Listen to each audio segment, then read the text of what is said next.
Hey, it's Marie Forleo, and you are watching Marie TV, the place to be to create a business and life you love. Now, if you want your work to make an impact in this world, my guest today is one of the most thoughtful and prolific teachers of our time. Seth Godin is an author, entrepreneur, speaker, maker of ruckuses, and most of all, teacher. Over the past quarter century, he's taught and inspired millions of entrepreneurs, marketers, leaders, and fans from all walks of life via his blog, online courses, and lectures. He runs themarketingseminar.com and created altMBA. He's the author of 18 bestsellers that have been translated into more than 35 languages. His latest book, This is Marketing: You Can't Be Seen Until You Learn to See, is available now. Seth Godin, thank you so much for coming back on the show. Marie Forleo, thanks for having me back. I thought I blew it last time. Here I am again. Are you kidding? You blowing it doesn't even it doesn't register. Because you raised the bar so high. The work you put into it and the spirit of it is such a privilege to talk to you. Thank you. Well, this, so you guys, I know you just saw a cover. You saw it. This is Marketing. I'm going to say this is genius. This is a book you have to get for yourself, your friends, your loved ones, anyone who cares about making change in the world through what they do. So, Seth, you have so many incredible books. Why this book, this topic right now? Books are different than they used to be. There's so much work. It's a year, as you know, or more, and then you got to bring it to the world. You can just make a blog post, reach more people. Why not just make a blog post? Or why not publish it yourself? My last book, I published myself. It did pretty well. But there's something about a book that lets the reader say to his or her peers, read this. The three of us, we're all going to read this and meet about it tomorrow. You can't do that with a TED Talk. Can't do that with a blog post because the book is self-contained, no batteries required. Here, read this. Yes. So, I run this seminar online called the Marketing Seminar, and I got to watch 6,000 people go through it and see how they changed and see what worked and see what didn't. I said, I should write this down. And so the book itself, once I'd made the course, wasn't that hard to make. Mm-hmm. But then I said, I'm willing to go through the pain of bringing it to people, because if groups of people that want to make change happen can share this conversation, they're going to disagree with a lot of what I said. Fine with me. At least you're going to talk about it. Yes. That's why it's worth the journey. That's really freeing for me, even because as we were talking before the camera started rolling, I was telling Seth how I'm in the last leg of my book right now. Can't wait. I love it. I'm going to remember this. I'm highlighting this in my brain. People are going to disagree with a portion, and that's fine, but to get them talking. So you say in the book, and I'm going to do a lot of this in this conversation because literally I have so many highlights and so many underlines. You say marketing is the act of making change happen. Making is insufficient. You haven't made an impact until you've changed someone. Right. So a lot of people don't like marketers more than don't like accountants, which doesn't make a lot of sense because accountants have a job and marketers have a job. What do marketers do? Well, here's what we don't do. We don't spam people, interrupt people, trick people, force people to do things they don't want to do. That's a different task that calls itself marketing. That's not what we do. Marketers make change happen. If you can make someone better, if you can open a door for someone, if you can shine a light, that's the act of marketing. Because what you've done is brought an idea or a product or a service to someone who needs it and offered them help. And so, a lifeguard knows how to swim, but until you get the drowning person to hold on to that ring, you haven't accomplished anything. That's marketing, persuasion. And so what I wanted to do once and for all is say, that other thing that you don't like, that other thing that some people call marketing, programmatic and pop-ups and pop-unders and all that nonsense, no, that's not what I'm talking about. This is for us, work that matters for people who care. So you also write, the answer to just about every question about work is, who can you help? You also have, instead, we begin with a group we hope to serve, a problem they seek to solve, and the change they seek to make. Talk to us about starting with the human, the person first, not necessarily what we want to make or our creations, but this approach. So I'm going to come in sideways a little bit because one of the controversial ideas is that we need the smallest viable audience, not the biggest possible audience. And a lot of people have trouble with that. They say, why should I do all this work if I don't want to reach everyone? Well, if you want to reach everyone, that means you've denied the people you're serving their humanity, because you're saying you are the masses, you are average. But if you can pick someone, if you can be specific, the smallest viable group of people, and say, I live or die with you. You are who I am here to serve. And if I can't please you, I didn't do a good enough job. That's different, because that puts you on the hook to see other people for where they want to go. And if that's not where you want to go, well, then they're the wrong people. Right. But if no one wants to go where you want to go, then you're not going to achieve what you seek to achieve. So to be honest here, what we have to begin by saying is, who would miss me if I was gone? Who will say to me, thank you for bringing me this? And some skeptical people say, that's impossible. No one wants life insurance, right? And my answer is, so then don't make life insurance. Let someone else do that. You get to pick what you do. Do something worthwhile, because it's going to take blood, sweat, and tears to go to the next level. Figure out who it's for and what it's for, and obsess about that, because we don't do marketing to people. We do it with them, because they have a choice now. They didn't used to have a choice, but with so many things a click away, they have a choice. And if they're not going to pick you, then you're out of luck. I love your simple 3-sentence marketing template. I feel like for our audience and for most people, especially if they're uncomfortable with marketing or they're still trying, right, to get over that other thing. I feel like I talk about this a lot in B School as well. Part of my job with my B Schoolers is to help them unlearn a lot of the icky, aggressive associations that they have with what marketing even is. So giving people a simple template, I think, can be helpful for a lot of folks. Like, oh, this is how it is. Do you want me to read it, or do you want to go first? I change it every time, so you go first. Okay. So my product is for people who believe blank. Right.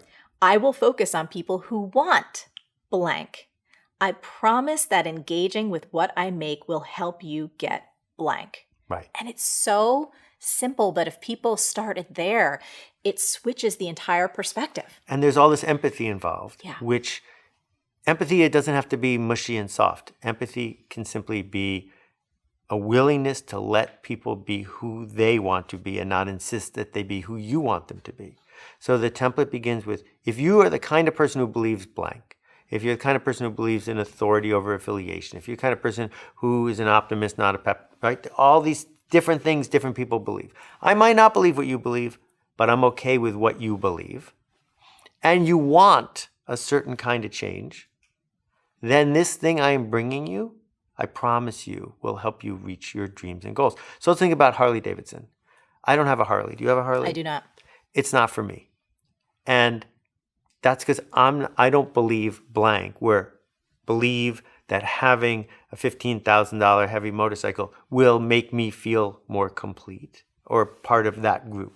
I don't want that. And so if they go to people who do want that, then they say, here's our next one.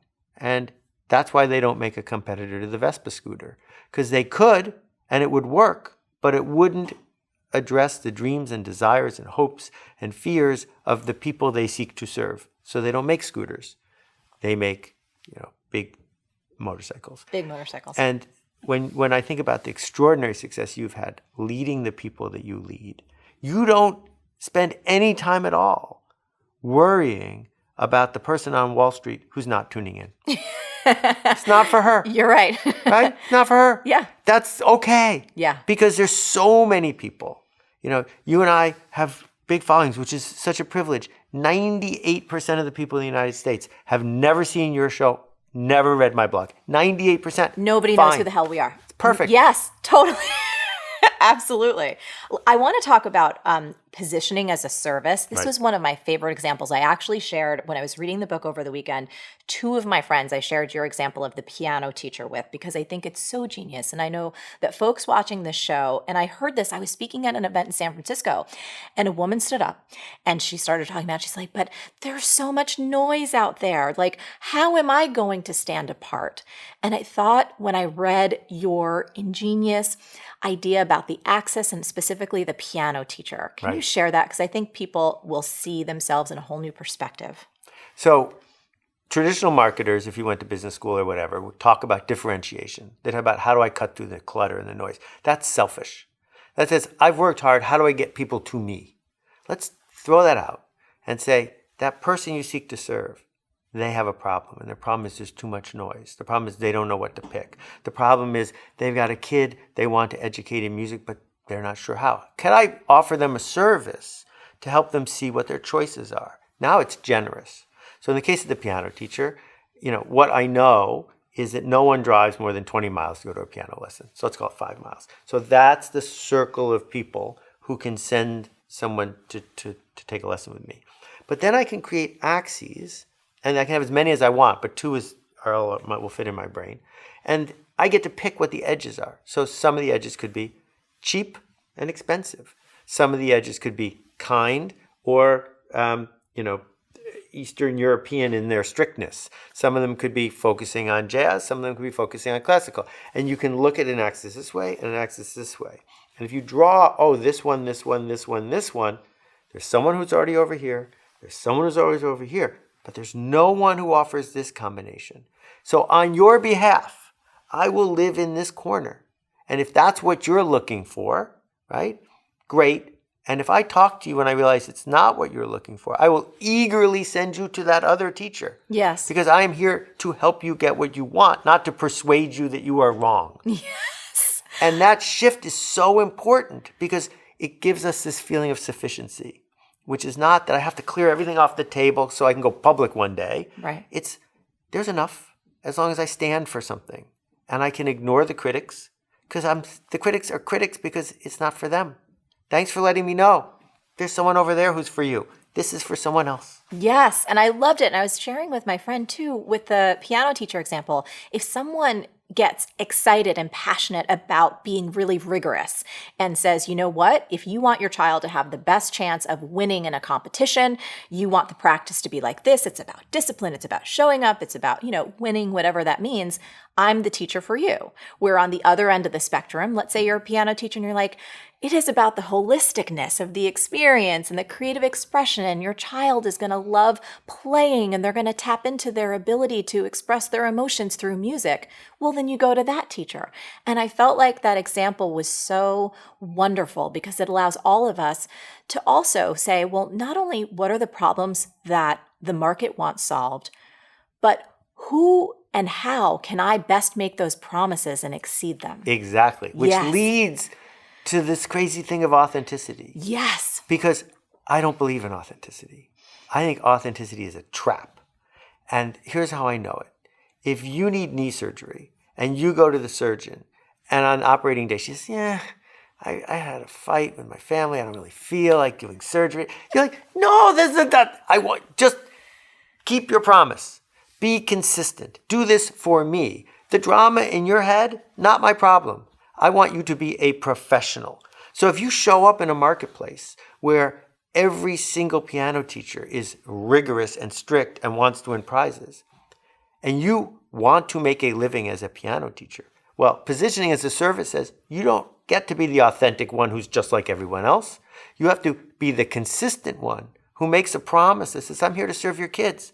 And so what I do is blues and joy and fun, and they want to come back next week. That's what I offer. Now, in your spare time, if you want to go be the rigorous player of Beethoven, please go at it. But if you're a professional, make a promise and keep it. Love it. So a counterintuitive, actually, we talked about this, smallest viable market. You hit it. I want to read this because, again, I feel like I get this question a lot. So we're going to underscore the importance of smallest viable market. You said the challenge for most people who seek to make an impact isn't winning over the mass market. It's the micro market. They bend themselves into a pretzel trying to please the anonymous masses before they have 50 or 100 people who would miss them if they're gone. And the line of, if you can't succeed in the small, who do you believe, or how do you believe you're going to succeed in the large? I don't think we can say this enough, quite frankly, because when we do an exercise in B School about ideal customer avatar, and I'm having people just imagine for a moment, just a single person, people freak out. Yep. They're like, it's so much resistance, but, I want to serve everyone. And I feel like this is a slightly different angle. It's like, look, forget about tens of thousands or millions. What about the first 10? Exactly. Yes. Exactly. So one of my... I don't remember many of my blog posts because, it happens. Daily. But there's one I wrote called First 10. And what I say to people who say, how am I going to get the word out? Is I say, do you know 10 people? Are there 10 people who trust you? Are there 10 people who will try? And everyone says yes. I said, so when you bring your work to them, do they say thank you and move on? Or do they insist on telling other people? Because if they insist on telling other people, you're set. And if they don't, then you need to make better work or find the right 10 people. Those are the only options. I love it. You can't buy your way to mass anymore. You used to be able to. It's gone. So on that tip, I want to turn a little bit to the idea that all critics are right and all critics are wrong. This is so vital. Again, I hear this almost weekly. Anytime I go to an event, people ask about it. It's like, well, I'm so scared of having that Instagram comment or that blog comment or that email or that video of someone just trashing my work and saying it's no good. You said the critic who doesn't like your work is correct. The critic who says no one else will like your work is wrong. It's either good or it's not. That is not true. Right. So anyone who has an opinion, it's true. That's their opinion. They're not trying to win a logic prize. It's just, I don't like that photo. I don't like that baked good. I don't like this, right? Fine. Thanks for letting me know. That might not be my problem. It might be my problem. We'll see in a second. But the critic who says, I've seen this movie. I'm writing in the New York Times. No one will like this movie. That critic is wrong. Because that critic can't know what everyone else will like. All they know is what they like. Mm-hmm. And so when someone shows up and says, I hate this, the answer is thank you. Thank you for caring enough to try it. Thank you for caring enough to let me know that I shouldn't bother you again. Thank you for giving me a chance to point you to someone else who will help you so I can earn some trust and repay your trust of me. Thank you. And when someone says, no one should go here, we just need to ignore that person because they're wrong. And I feel like people forget that the most beloved things, you use the example of Harry Potter and the book that, over 21,000 reviews and 12% of them are 1 star. 1 star, the worst book I ever read. Worst book I ever read. Said to the author who made more money as an author than anyone in history. This is the worst book I ever read, really. Yeah. We need to all remember that. Do you still, and I don't know because I don't plan to, do you still not read reviews on Amazon? Zero. People need to hear it. In 5 years. I stopped 5 years ago for a couple of reasons. One, I realized I'd never met an author who said, I read all my 1-star reviews and now I'm a better writer. Okay? That never happened. First of all, you're never going to write this book again. So the feedback on this book doesn't really help you. The book's already done. Yes. And secondly, all it does is seize you up and make you shut down. Yes. So I'm like, well, you have the right to say that, but I don't have the obligation to read it. Thank you for taking the time, but no, I don't want to know. Let's talk about the distinction between feedback and advice, because I thought that was subtle and vital. Right. So if you say to someone, do you have any advice for me? You will learn all sorts of wonderful things. If you say to someone, do you have feedback for me? It feels corporate. It feels like they're on the hook and they're going to give you a different kind of thing, which is the, if I were you, here's my criticism thing, but you're not me. And so thank you for the feedback. But really what I was hoping for was the advice. And the advice might be on an emotional level. The advice might be, you are in my target market. You're not me, the creator, but as someone who's going to consume this, here's some tips. That's really helpful. But the other thing that goes on in marketing is about making assertions. Mm-hmm. We assert that for people who believe this and who want this, this will help. We can't do that in the rearview mirror. We can't focus group our way to this assertion. At some point, we say to people, here, I made this.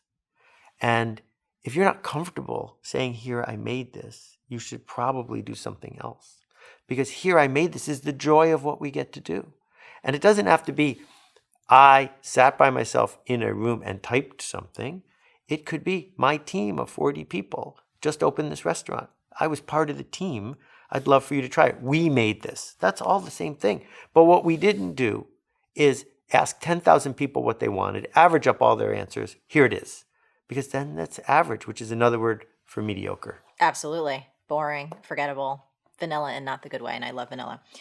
You talk about a difficult yet valuable exercise for marketers that can stretch our empathy muscles, and I thought this was genius. So for the people that don't choose you, why are they right? Exactly. Why are the people who don't choose you correct in their decision not to choose you? And this, inside the marketing seminar, this is the knots people tie themselves into, because what they want to say is, you're right because you're an idiot. Or you're right because you have bad taste. Yeah, exactly. You have no taste. You don't even know what's good. Here's the deal. Empathy means I don't know what you know. I don't want what you want. I don't need what you need. And that's okay. So the person who doesn't like what you sell is right because they don't know what you know. They don't want what you want. They don't need what you need, et cetera, et cetera. So the question as a marketer is to say, if I could inform them of something, would they change their mind? And for a lot of people, the answer is still no. Fine. Shun the non-believers. It's not for you. I get that. That's what makes culture work. But if you're going to spend all your time hoping that the white tablecloth remains white without one spot of red wine on it, you're going to be a very unhappy person. Yes, because there are no pure white tablecloths left. You say price is a story, and that cheap is another way to stay scared. A low price is the last refuge for a marketer who has run out of generous ideas. That gets an amen from me. Yeah. So if you are hoping to win on sort by price, you're doomed, because the internet loves sort by price, and someone's always going to be cheaper than you. It's a race to the bottom. And even if you do win for a little while, you're always going to be afraid, because someone can get even cheaper than you. Low price is the refuge for the marketer who has nothing to offer, except it's cheaper. If that's all you have to say, then you better be the cheapest. For all the rest of us, we have to say, this costs more and it's worth it. And if you're not comfortable with that, then you don't believe it's worth it. And that's the challenge, is to figure out how to bring the story of price to the table. Because the fact is, no one drives a Yugo. No one gets their haircut with a Flowbee anymore.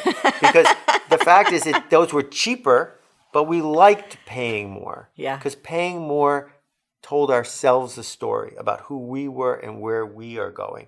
Paying more gives us a sense of reassurance. Paying more makes us the customer, which means we get to dictate quality going forward. So the gutsy thing to do is be able to say to your customer, this costs a lot, and it's worth even more than that. Yes. That's where we have to head. That has always made me excited. Like in my business, I joke around with anyone that'll listen to me, but I'm like, look, I'm expensive but worth it.com. I will do my best to put out the best free advice and information that we possibly can. And we work our tails off for that consistently now. And if you're going to engage in a training program with me, it's going to be an investment, and it will be 20, 30, 40 times more than what you've invested. Right. And it feels really good as a business owner. You know, it's been like 18 years now, and I love that positioning, because also, you know, you wrote about this in the book. You can pay people a fair wage. You have margins so that you can invest in quality. You can do other things with those resources to help shift the culture, whatever culture you're aimed towards. For anyone listening right now, and I know we have a lot of folks in our audience who feel this way, they may be getting started on their entrepreneurial journey and they want to serve a particular market that perhaps doesn't have deep pockets. What do you say to them? Well, I got to do a couple of little bits of background. Yeah, First of of course. all, entrepreneurs and freelancers are not the same thing. Freelancers get paid when we work. You're freelancing right now, so am I. We didn't send somebody else to the room. Entrepreneurs build something bigger than themselves. Entrepreneurs make money when they sleep. Entrepreneurs build a business they can sell. Most people who are starting out as entrepreneurs are actually freelancers. And if you want to make it as a freelancer, the only thing to do is not work more hours, because that hits a limit really fast. It's get better clients. Because better clients challenge you more, pay you more, talk about your work more, and the work you make spreads more, so you get better clients still. So the only difference between a great freelancer and a struggling freelancer is who has better clients. So we need to spend our time doing that. But if you're an entrepreneur and you say, I am seeking to serve people who don't have deep pockets, you just picked your smallest viable audience. Don't whine about the fact that they don't have deep pockets. You picked them. So if that's their nature, then you're going to need more of them in order to deliver what you deliver. So Walmart said, look, there are people in Arkansas who don't want to spend $600 for a lawnmower. We're going to serve them. But in order for that to work, we need there to be a lot of lawnmowers we're going to sell. So that's got to be built into the business. You can't say, I want to build a bespoke business that's truly authentic to my inner nature. I'm going to spend all this money and I'm going to be critic proof, and it's $1. Because you can't have both unless you figure out how to get to scale. Yeah. So my advice for most people who are starting out is, if you have a choice between picking a well-off audience and a not well-off audience, pick a well-off audience. Pick one. It's not how much they have in their bank. It's how much are they willing to spend to solve this problem. Mm-hmm. Because people without a big bank balance will still spend a lot to solve a particular problem if you're worth it, right? And if it's important to them. And then also, too, I think it's worth noting, and you talked about this in the book, like think about how free ideas spread. And if you have a particular idea that you want to get out into the world, you have all of these free tools, exactly what we're doing right now. Right. And it's been the model for me, frankly. I love sharing ideas. I love having genius people on the show that we can say, hey, think about this. This could help you really make a change in your business or your life. Knowing that there's tens of thousands, millions of people that have seen shows like this, they will never buy anything from me. And that makes me happy. Yep. Because if I can make the impact out there for folks that are never going to come to an event or sign up for a training program. So I don't want to discount that either, because it's like we're living in this miraculous time. Oh yeah, there's two ends to this curve. There's relatively expensive, and there's free as in free beer and free love and free. Yeah. Free is this magical thing that the internet has supercharged. Because what free earns you is trust and attention. And trust and attention are the two building blocks of the modern economy. Not a factory, because no one owns a factory anymore. You can outsource the factory part, but you can't bring change to the world unless you have attention, because no one knows you're there, and trust, so that people give you the benefit of the doubt. Where do trust and attention come from? They come from experience. Where does the experience come from? Free samples. And so the idea that we can put effort into a concept, a video, an audio book, a podcast, and have it reach lots of people, even if all we want to do is make money, that is a really great path. But the other part that's super cool is, let's say it's not your day job. All you want to do is make things better. Mm-hmm. That's another unbelievable opening, is that you can put something into the world that makes things better, and it doesn't cost you anything every time it makes someone better. If you own a factory and everyone comes for a free sample, you go out of business. But if you make ideas and everyone comes for a free sample, you do great.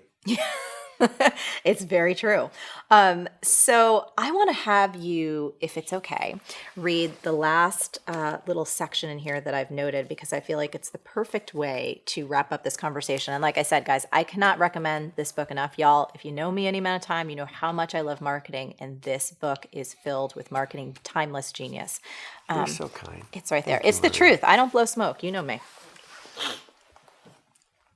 There's a difference between being good at what you do, being good at making a thing, and being good at marketing. We need your craft, without a doubt, but we need your change even more. It's a leap to choose to make change. It feels risky, fraught with responsibility, and it might not work. If you bring your best self to the world, your best work, and the world doesn't receive it, it's entirely possible that your marketing sucked. It's entirely possible that you have empathy for what people were feeling. It's entirely possible that you chose the wrong axes and that you failed to go to the edges. It's entirely possible you were telling the wrong story to the wrong person in the wrong way on the right day, or even on the wrong day. Fine. But that's not about you. That's about your work as a marketer. And you can get better at that craft. Brilliant. Thanks. Brilliant. Anything else you'd like to leave us can with? we talk for 2 more hours? Yeah, of course. I learned so much when I'm with you. And the passion and connectedness that you bring to this audience, we're all so lucky that you are in the forefront of making these changes for people. And I'm proud to be a marketer. You're proud to be a marketer. We're upping the game here for lots of people. So thank you. Thank you. Now, Seth and I would love to hear from you. So we talked about so many good things, but I'm curious, what's the one insight that you're taking away? And most important, how can you put that insight into action starting right now? As always, the best conversations happen over at the magical land of marieforleo.com. So head on over there and leave a comment now. While you're there, be sure to subscribe to our email list and become an MF Insider. You'll get instant access to an audio I created called How to Get Anything You Want, plus some exclusive content and special giveaways and little updates from me that I just don't share anywhere else. Stay on your game and keep going for your dreams, because the world really does need that special gift that only you have. Thank you so much for watching, and I'll catch you next time on Marie TV. B-School is coming up. Want in? For more info and free training, go to joinbschool.com. Something fascinating always happens when you're recording.